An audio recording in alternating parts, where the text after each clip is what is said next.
मैं नूतन झा आप सभी का मेरे चैनल एक कदम पर स्वागत करती हूँ। तो चलिए एक कदम बढ़ाते हैं भारतीय साहित्य की ओर। आज मैं आप सबके समक्ष अंधा युग नाटक लेके आई हूँ जो श्री धर्मवीर भारती जी द्वारा लिखा गया है। धर्मवीर भारती जी का भारतीय साहित्य में क्या योगदान है यह किसी से छिपा हुआ नहीं है। उनकी यह नाटक बहुत ही उच्च शैली की है और इसे जब लिखा गया था तब से लेके अभी तक बहुत ही सम्मान मिला है। इसका अंदाज़ा हम इसी बात से लगा सकते हैं कि यह भारत के कई विश्वविद्यालयों में स्नातकोत्तर की कक्षा में पढ़ाया जाता है।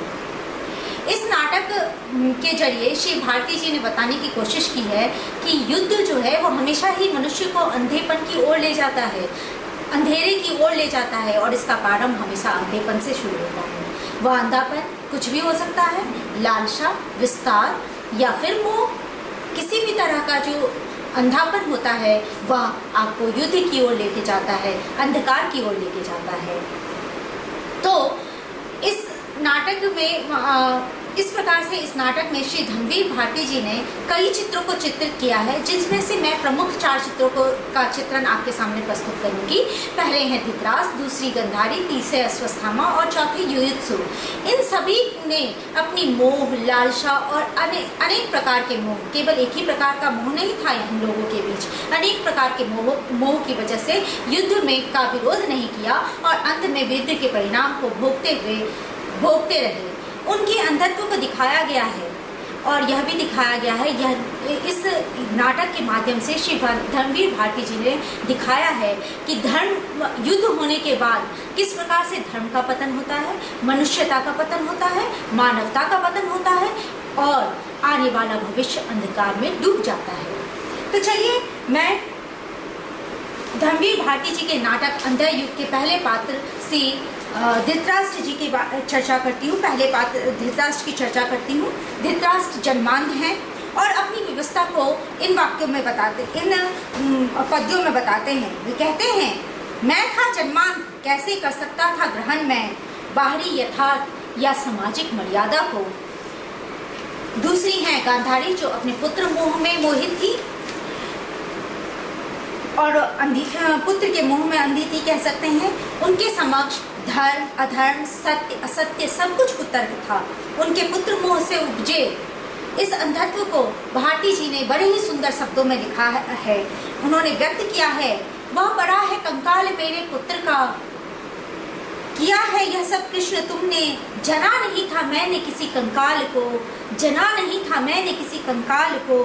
सुनो कृष्ण, प्रभु हो या परात्पर, कुछ भी हो, सारा तुम्हारा वंश एक दूसरे को परस्पर फाड़ खाएगा।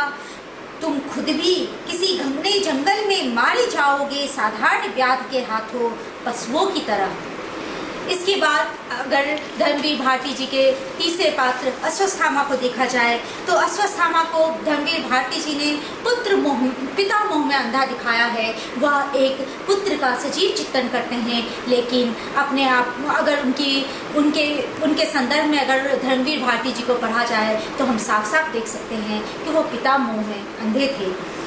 वह वीर युवा कहते हैं, यहाँ मेरा वीर युवा कहने से मतलब अश्वत्थामा का है। अश्वत्थामा कहते हैं, मेरे पिता थे अपराजय, अर्ध सत्य से युधिष्ठिर ने वध कर डाला। धर्मराज होकर वे बोले, अश्वत्थामा मर गया। नर या कुंजर, मानव को पशु से उन्होंने पृथक नहीं किया। उस दिन से मैं पशु मात्र हूँ, मैं हूँ अंध बर्बर पशु। उसके बाद अगर हम युयुत्सु के चरित्र को देखें तो वह धर्म मोह में अंधा था। वह हमेशा धर्म के साथ रहना चाहता था। वह इसीलिए उसने पांडवों की तरफ से कौरवों के साथ समरभूमि में युद्ध किया और अपने ही सहोदरों के प्रति बाण उठाए। अंत में अपने ही कर्मों के बोझ के तले दबकर अपनी आत्महत्या कर ली। इस प्रकार से साफ साफ धर्मवीर भारती जी अपने नाटक में चित्रण करते हैं कि वही मनुष्य केवल अंधा नहीं होता जो नेत्र विहीन है। मनुष्य वह भी अंधा होता है जिसकी लालसा उसके कर्मों से बड़ी है। जो कर्म और धर्म के द्वंद्व में फंसा हुआ है वह मनुष्य भी अंधा है। इस युद्ध में किसी को भी शांति नहीं मिली। किसी को भी आशा और उम्मीद नहीं मिली, कोई भी बहुत बड़ा कर्मयोगी नहीं बन गया।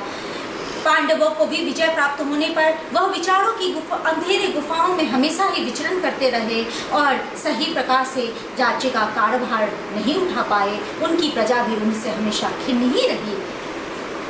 इसके अलावे दो बिंदुओं को धर्मवीर भारती जी ने इस नाटक में बहुत ही सुंदर ढंग से प्रस्तुत करने की कोशिश की है, जो मैं आपके सामने समक्ष रखना चाहूँगी। वह दो बिंदुएं हैं कि भ्रूण हत्या से बड़ा कोई पाप नहीं है, दूसरी आत्महत्या से बढ़कर कोई पाप नहीं है।